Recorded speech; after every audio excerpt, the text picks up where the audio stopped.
tired. Hello, everybody. I'm Kristen. And I'm Rachel. And this is So I'm Watching The Gilded Age, Season 2, Episode 7, Wonders Never Cease. Bro, I guess pour one out for Luke. Couldn't even make it to the season finale. Season. Just straight up dead. Yeah. Crazy. It was so weird. Yeah. Just, why bother with that storyline at all? I don't know. I liked the scene that Agnes had with him, where she was like, you've given my sister... You've let her know this happiness that she'd never experienced before. And he was like, yeah, but now I am dying. And it was such a steep decline, too. It was like he stumbled at luncheon. No, he fully fell over. Well, yeah. But then it was like 24 hours and he was dead.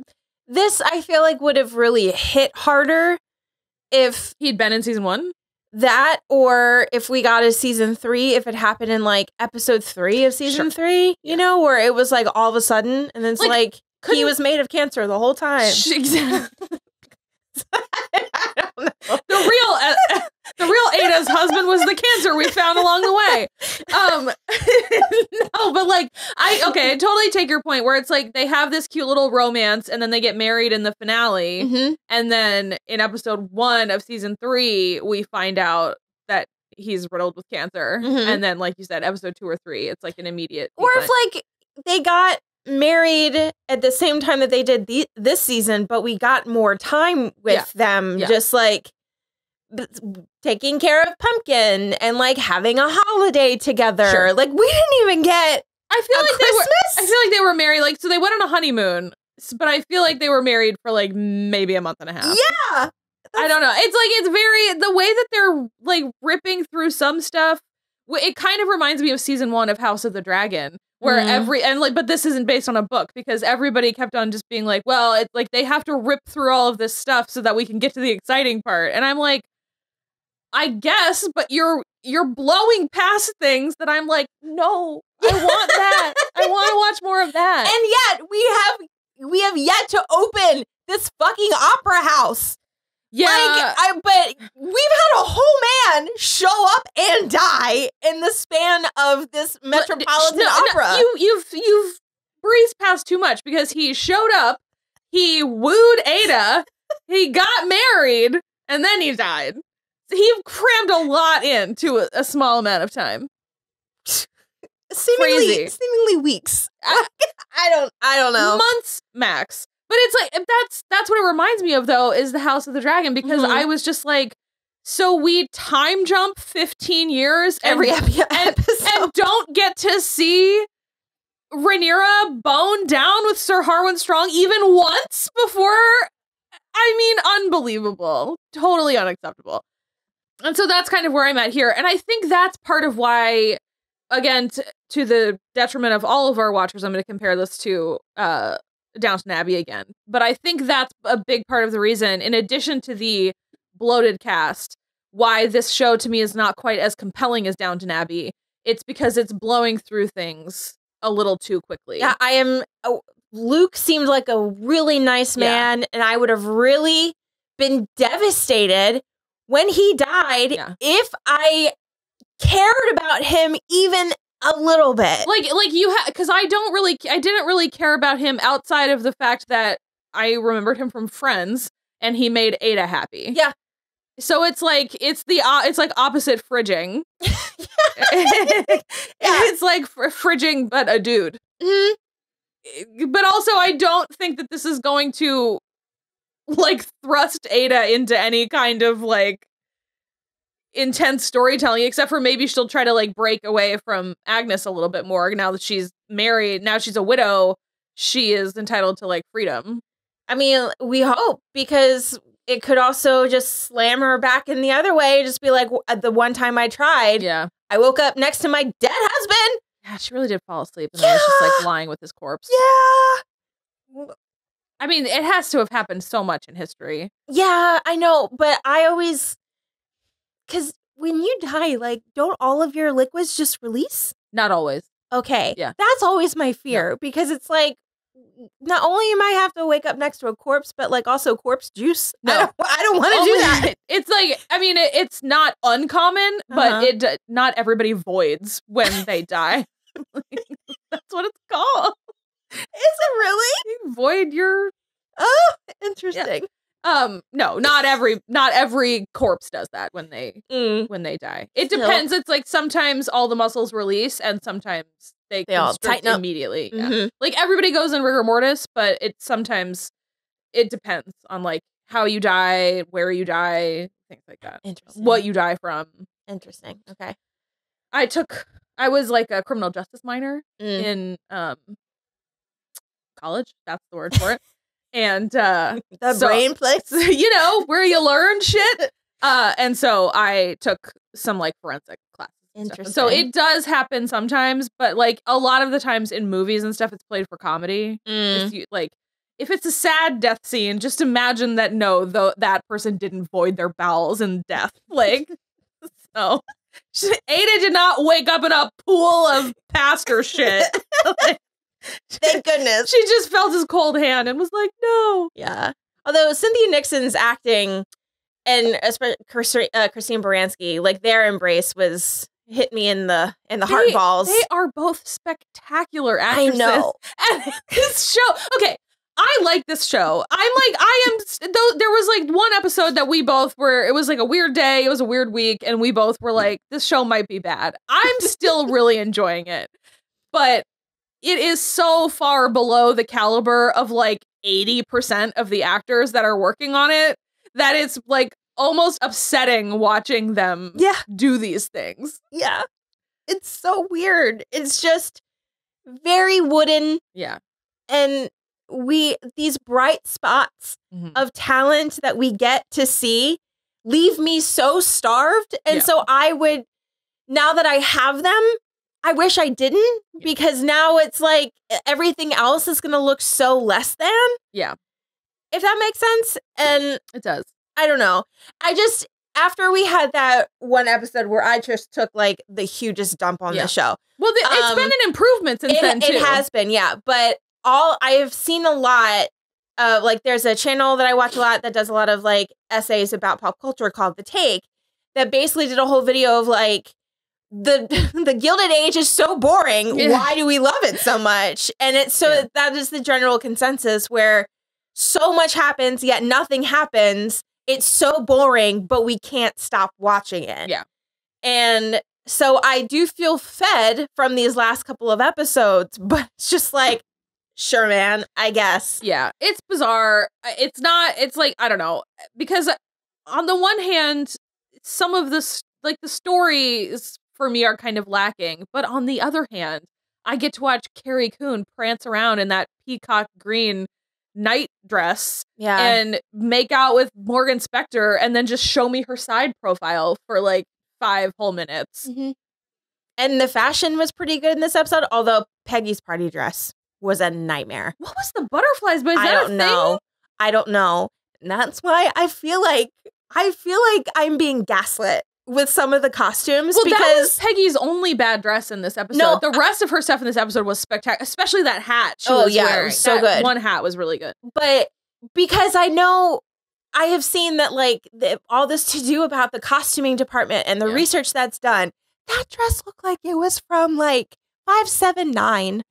I was gonna say it looked like a little girl dress that you buy at Target. Yeah, it had butterflies on it. No, did I make that? No, up? It did. Okay.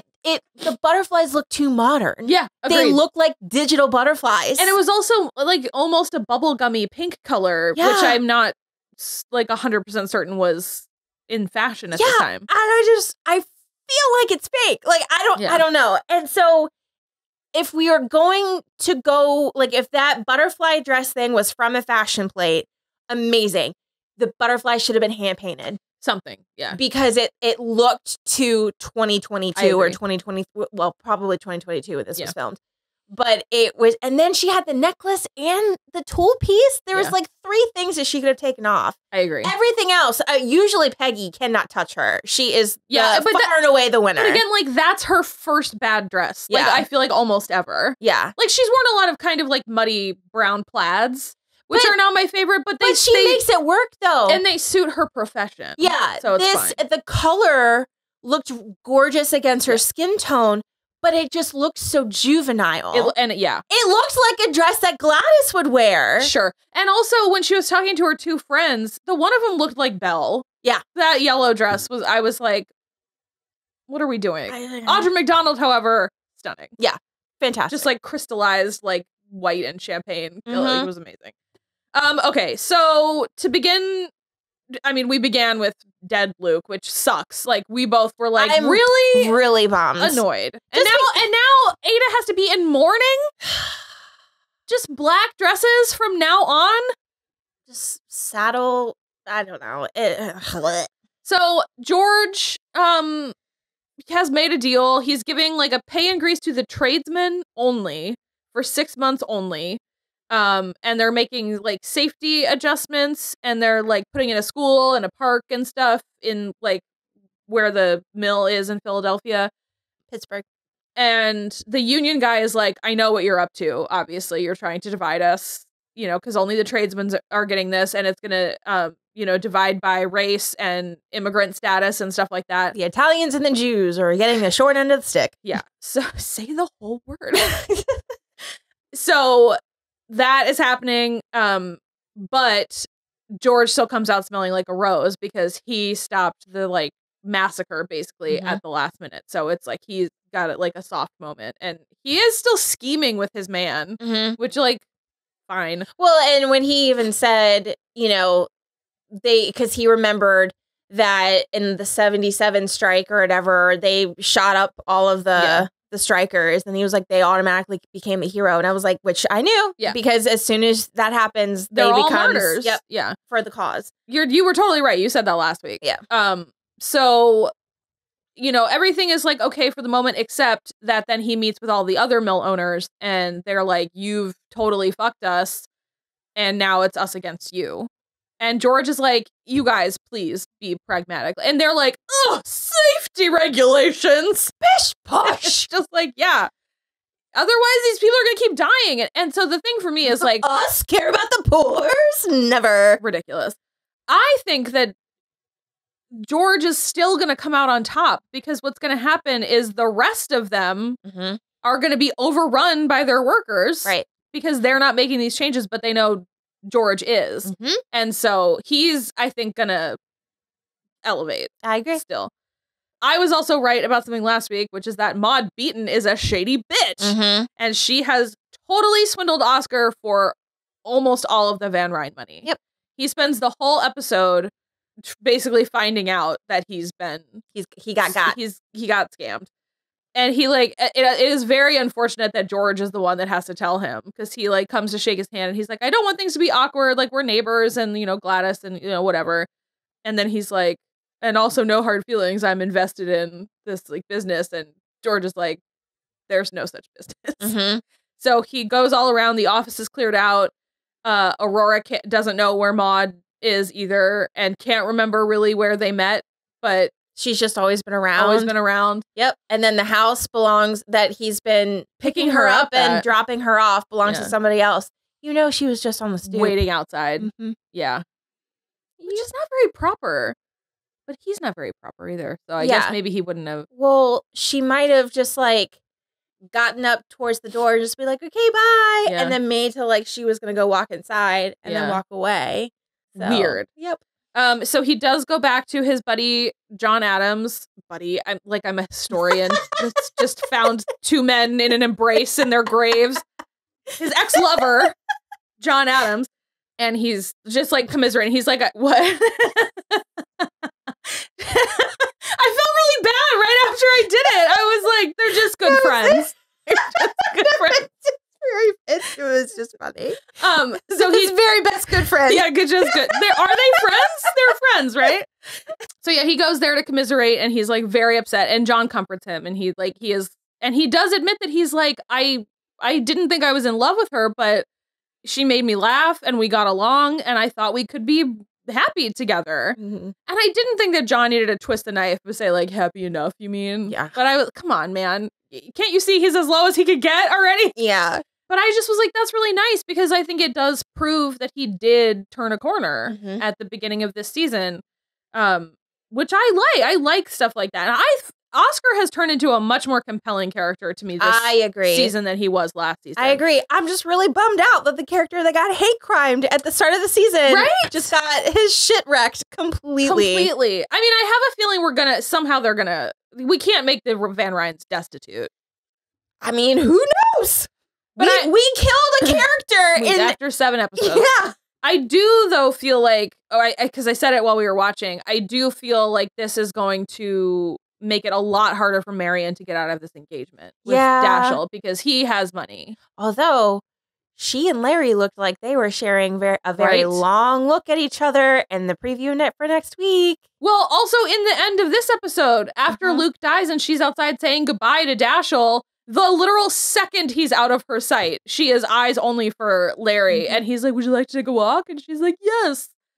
Grief forgotten. Husband or fiance forgotten. Let's walk with the handsome man across the street. Because at this point, if the Van Ryans got no money, then Aunt Agnes is going to have to be like, you need to go after Larry. Yeah.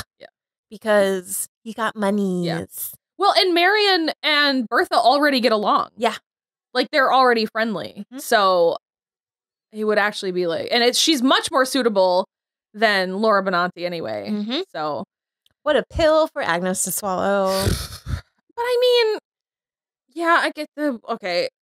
Really quick before we get back into it, Watson, his daughter came.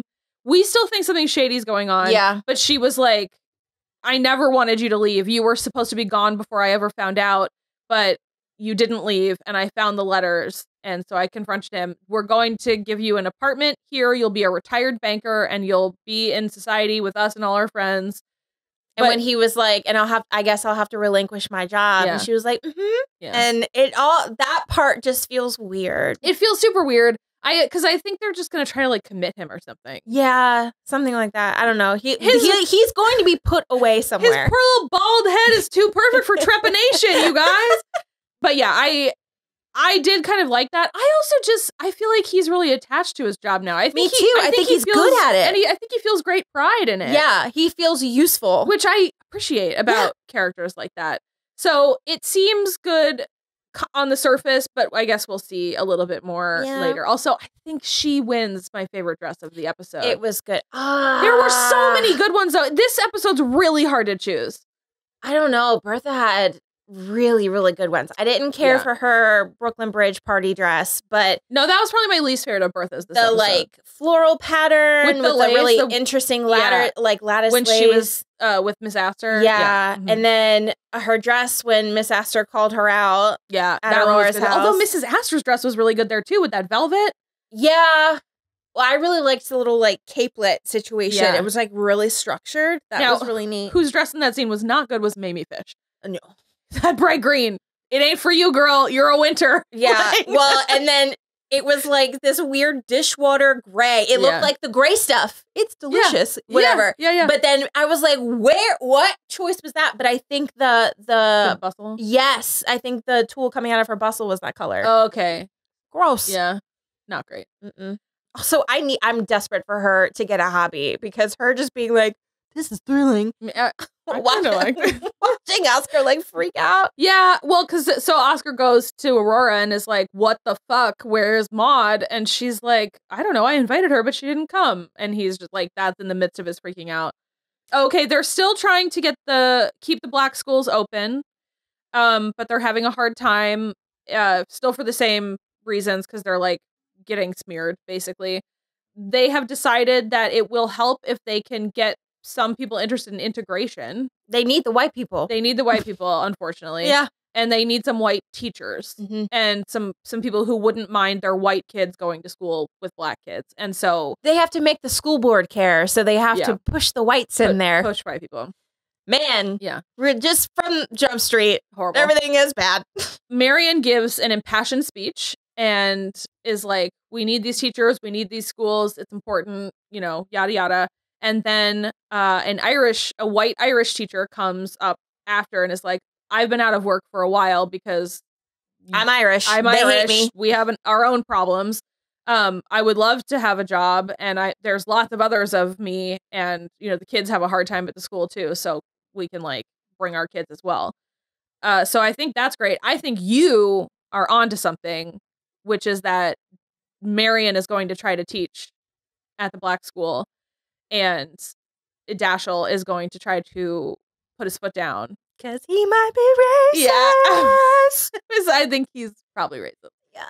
Going back to the Irish guy real quick, when Peggy and Mr. Fortune are talking about it later, he's like, I mean, it's not much better at getting the Irish because the white people think they're worse than us. Yeah. It's just like, my God. It's just. Yeah, but it's like, I think it was interesting to show Mr. Fortune's own bigotry. I think he was being matter of fact. Well, sure. But it's like because even Peggy was like, I'm surprised that's how you feel.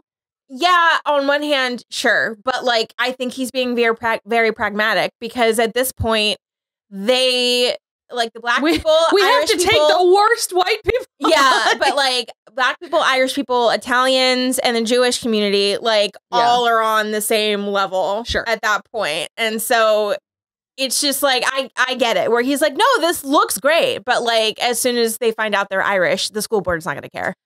Yeah. Which sucks. It shouldn't be that way at all. But, stupid.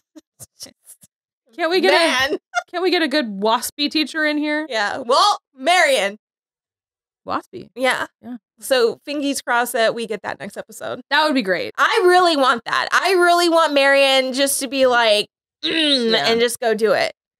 Yeah, because she had that scene with Peggy where she was like, do you think I was right to accept him? And Peggy was like, it sounds like you're trying to convince yourself. Mm-hmm. Also, LOL at her pulling out these like full long dresses. And like, you guys know that's like 7 pieces, right? Costume department, please. They got all the zippers already on those dresses. Those dresses were not 1 piece. Those were like at least 4-piece dresses. Yeah. Not to mention the under things. Mm-hmm. So anyway, Mrs. Bruce and the cook watch the fireworks together. Cute. A nice continuation of the piano scene from a couple episodes ago. Mm-hmm. Peggy's mother is trying to set her up with boys. She also knows that Mr. Fortune is into her, and she's caught her out in the lie that other people went with them to Tuskegee, that it wasn't just the two of them. Jack got accepted into a Clockmakers Association that Bannister's friend is in, and his patent got approved. Well, it's like he can reapply. Yes, it will be considered now because he's part of the society. Yeah, which was very sweet. And then even Armstrong made a comment about how something tasted good at the beginning of it. But then she gave Mrs. Bauer so much crap about cooking while Luke was dying, and she's like, "This is how I cope." And also, lots of people will be coming in and out. I can't stand her. I don't understand, because that's what I was saying before. How there's so many good actors in this show, and I'm like, I love Deborah Monk. She's great. Mm-hmm. I hate that she's playing this character. Yeah. So we kill off a very nice man who just wants to love Ada, but we're saddled with Armstrong still. Yeah. Also, she hasn't even shared one single scene with Agnes since episode 1 of this season. Yeah. What's she doing? I don't know. Because Agnes seems to just be like twitching her nose and getting her way into all those clothes. Yeah. I don't know. I guess the only other thing is still the opera. Mrs. Astor is like, I think it's because she's scared, but she finally like caved and told Bertha that she could have a box at the academy. Mm-hmm.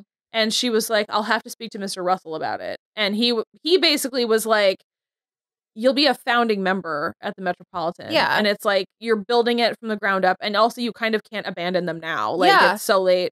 So then Mrs. Astor, I don't know what her, again, with these people, because like Mrs. Winterton too, or Turner, the whole thing is really weird. Like, what's your end game? Because like, why did she do that in public? Because she felt like if she did it in public, then she'd be forcing Mrs. Russell's hand to go her way.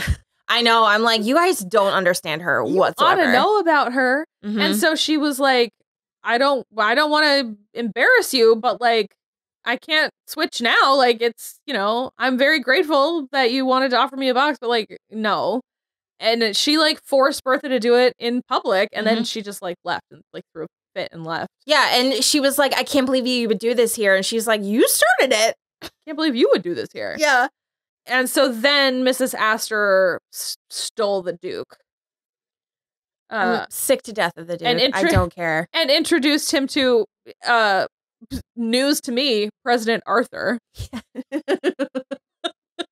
We had to look it up. We didn't know. Look it up. 21st president of the United States, apparently.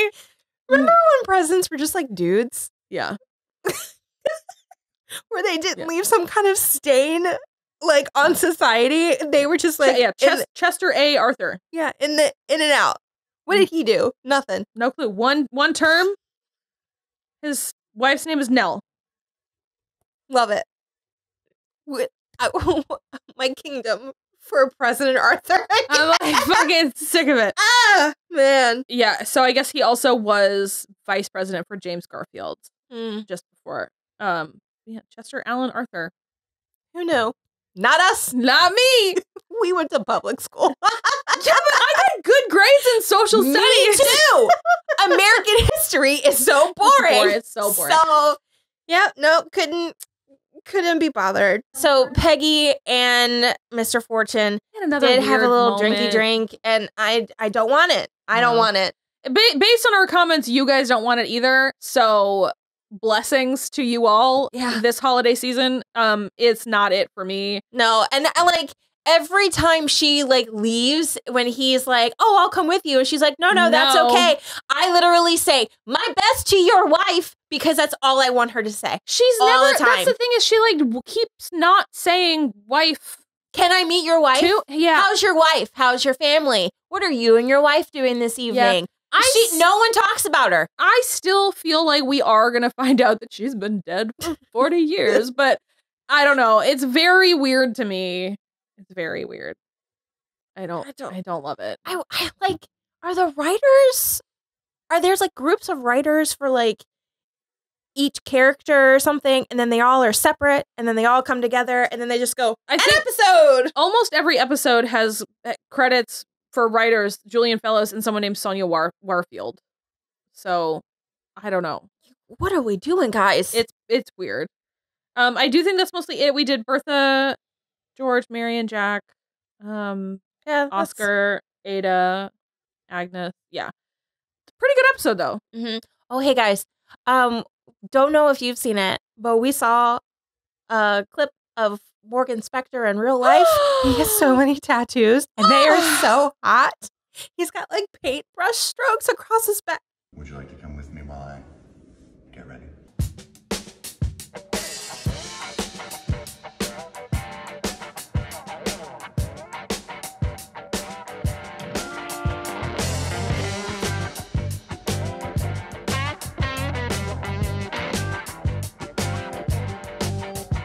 That was as good for you as it was for me. I can't even talk about it. I'll find, it was a TikTok, right? I'll find that TikTok and I'll send it to my husband and he will put it in this episode because you guys all deserve to see it. Furry titties, tattoos on the titties and the arm. I think there was one on the arm. He's got a naked lady on him. I mean, like right over here. Like line work, like a naked lady line work. I mean, it's something. And he wore a very feminine but man outfit. That man fucks. Like, you can just tell. Yeah. It is. Yeah. So, I like that I live in a world that he exists. Also, he's married to Rebecca Hall, which we didn't know until tonight. Yeah. Good for him. Good for her. Good for both of them. Love that. It's amazing. My kingdom for a Morgan Spector. So we'll just roll the pictures of him over the end of the episode. Yeah. Okay. Yeah, really good. I liked this one. Next week is the finale. It is also my birthday next weekend. On the day that we're gonna watch it. Early birthday! Happy early birthday! So yeah, that's gonna be it for us for today, and we will see you next week. Bye.